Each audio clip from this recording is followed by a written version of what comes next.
This is the law of the Yukon, that only the strong shall thrive, that surely the weak shall perish, and only the fit survive.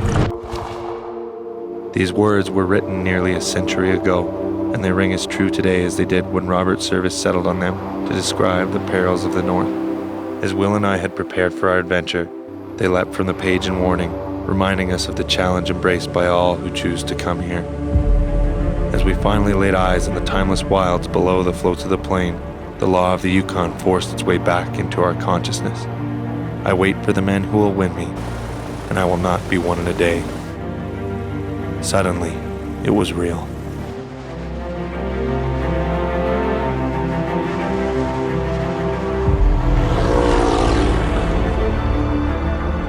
I introduced Aaron to paddling, and he introduced me to hunting.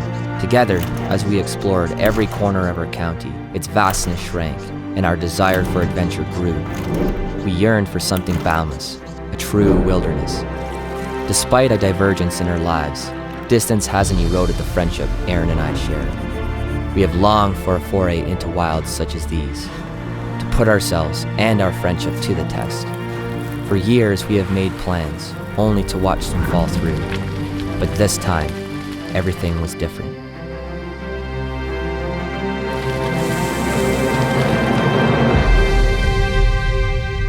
Our refusal to defer this adventure came as a result of the untimely death of our close friend, Andrew Brose.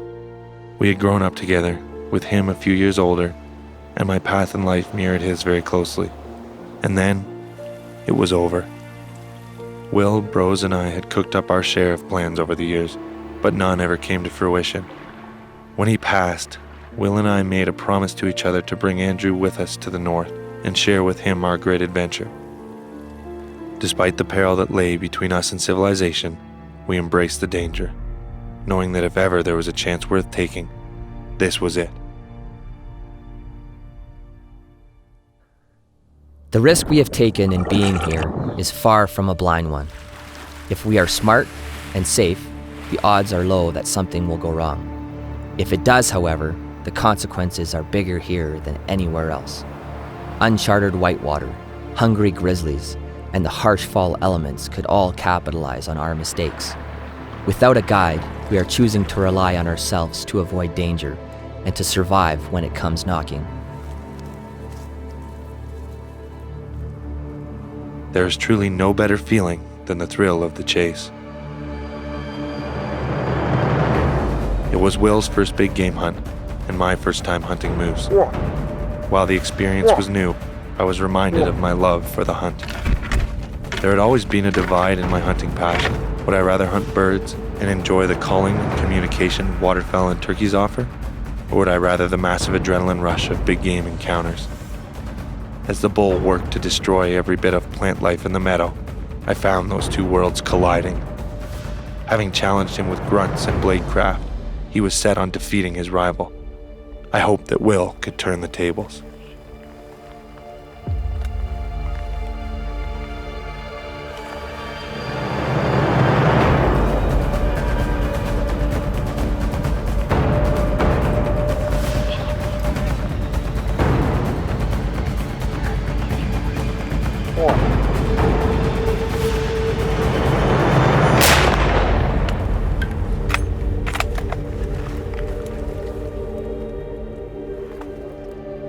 My leg is shaking. I can't control that. Oh my goodness. Okay.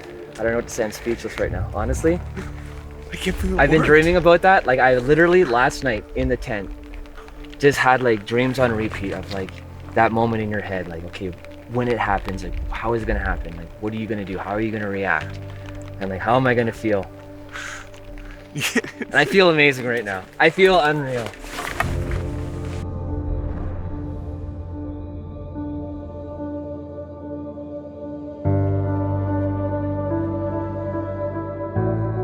It felt like waking from a dream.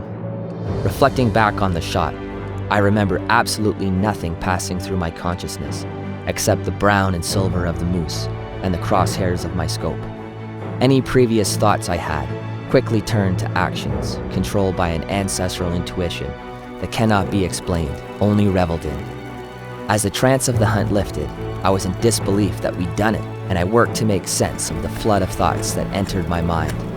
Distilling these, there is one common thread that I found led me to this point: the character of Aaron. This is Christmas dinner. And his unparalleled determination and passion as a hunter. From him, I've learned to guide my actions with true intention and purpose, and to leave the rest in the hands of Mother Nature. All we can do is take a chance.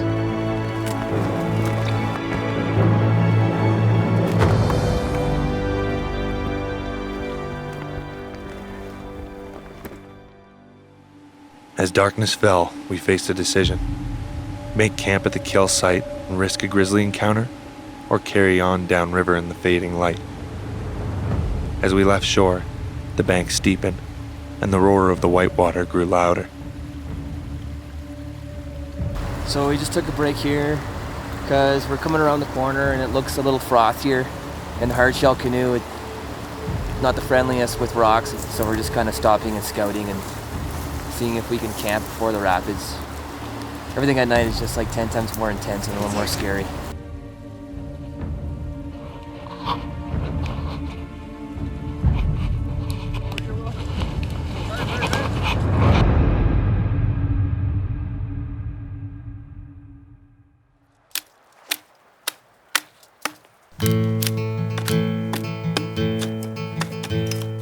Here in the forest where I chance to roam, as an old man walking the forest alone. In the days of my youth I walked here with you, with jackknives and matches and the knowledge that nothing would change. The North is jealous. When you are there, you are nowhere else. Life, as it should be, is lived in the moment. Presence like this is rare. With Brose's passing, we were reminded of the fragility of tomorrow. We were in the Yukon to hunt moose, but what we harvested was the here and now. All too often, we set expectations for ourselves and measure our success by them. Hidden in every moment of every day, there is opportunity, and it is up to us to make the most of it. We must endure the hardships and relish the celebrations, no matter how big or small they are. When we let go of our expectations and ask for nothing, we receive everything. Who could tell when we walked here as boys in the wood that time's heartless sands would trickle away? It's impossible. As the knotted tree towers high in the glade, holding my memory in its maples and shade,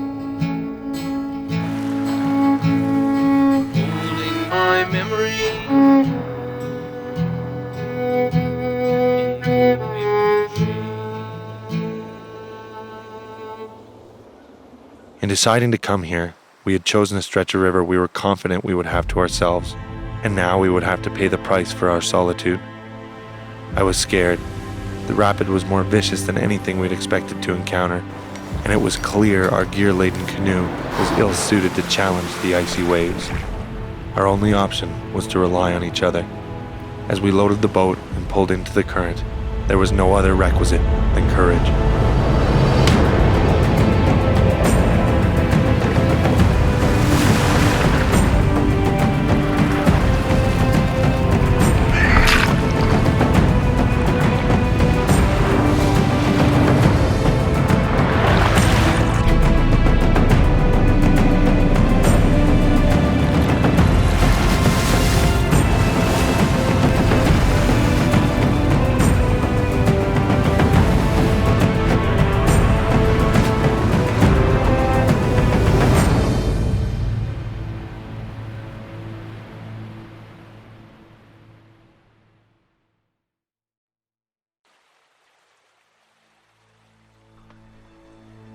Exhausted from the battle with the whitewater and shivering in the cold of the snow, we finally found Aaron's bull. With 2 cows, we knew we had to challenge him. And it worked. Less than 10 yards away, he appeared, looking to fight. Eyeing his sharp antlers and massive physical presence, I felt paralyzed by a shockwave of adrenaline rushing through my body. I looked to Aaron and found him with his gaze focused on the bull. There would be no discussion and no backing down. I've never seen an animal taken with a bow, and I seriously began to question how effective it would be against the largest big game species on the continent. With mere yards between us and a cliff behind us, we would not be able to escape a charge. It felt like time stopped. With Aaron at full draw, having no shot available, I could see the tremble in his grip, but I knew he would fight it. He had no choice.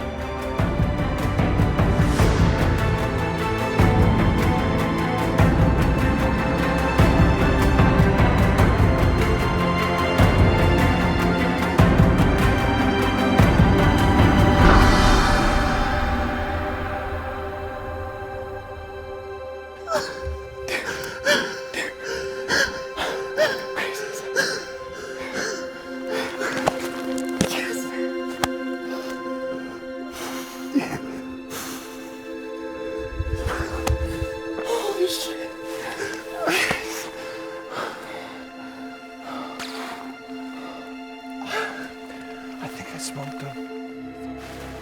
That looks promising.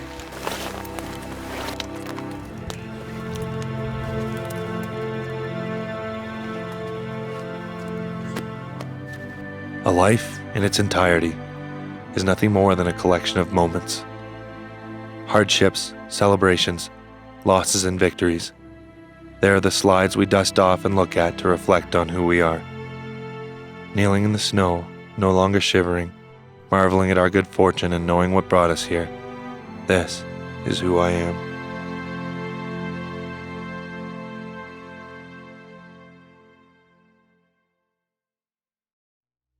We'd killed 2 moose, but the map warned us of a canyon downstream.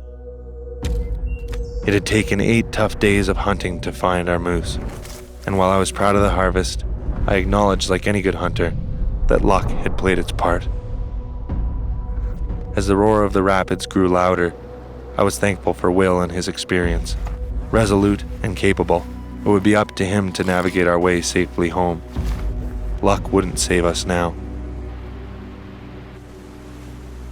Scouting this rapid, I can't help but question our ability to make it through the torrent of whitewater unscathed. With an open boat, fully loaded with our gear and moose meat, we lack the maneuverability that will allow us to avoid hazards.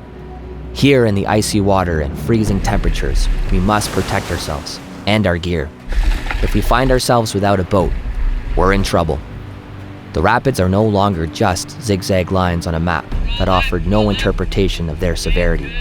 It is now quite clear that this river will have dire consequences should we make a mistake.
At the end of the day, regardless of what we do, our fate is still decided by factors outside of our control.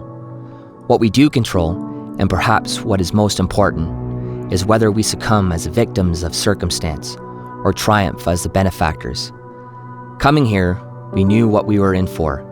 The promise of opportunity brought us, and we thrived in the solitude the river ran through. We'd succeeded, each killing a moose, and despite swimming the rapids, we arrived completely unscathed. While we celebrated, we realized that the biggest accomplishment was simply in coming here. It is easy to say no and find excuses not to go. We had the good fortune of an opportunity that we refused to defer, and we didn't wait for convenience. We honored our friendship, embraced the risk, and with each paddle stroke, wrote the story we will tell for the rest of our lives.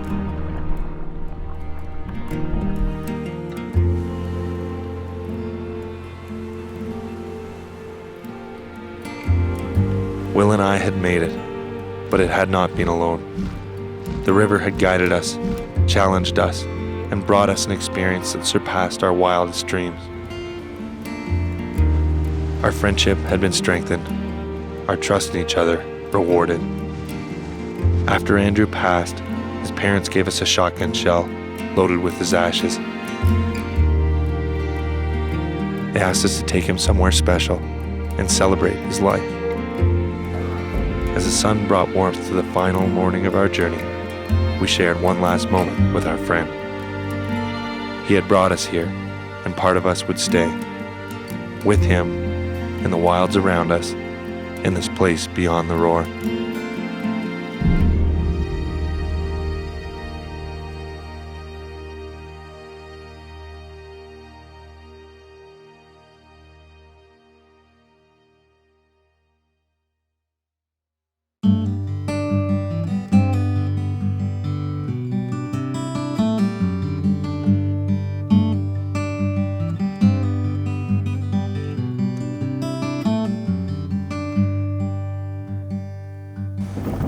It's been some time since you were around, and we walked with you on the valley ground. Those wildcat days we sure could roar. The pride of the past won't gather much more. We're out in the wild, out on our own, finding ourselves. Thanks for the help, Willis. Looked like you dropped something. Slap the maple syrup on, let's go. It's so big. It's literally a mountain. That's bigger than a smart car. Couple stakes behind me there, just got her propped up. I don't even know if there's a name for rain hoops. I'll take the Grayling combo with a side of Grayling. Oh, here we go. Yep, here we go. I'm Matt White, and this is DIT in the Wild.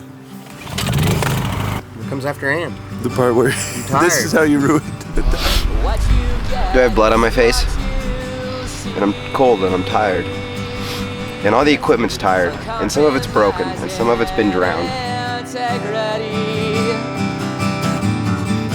And we roam free across these lands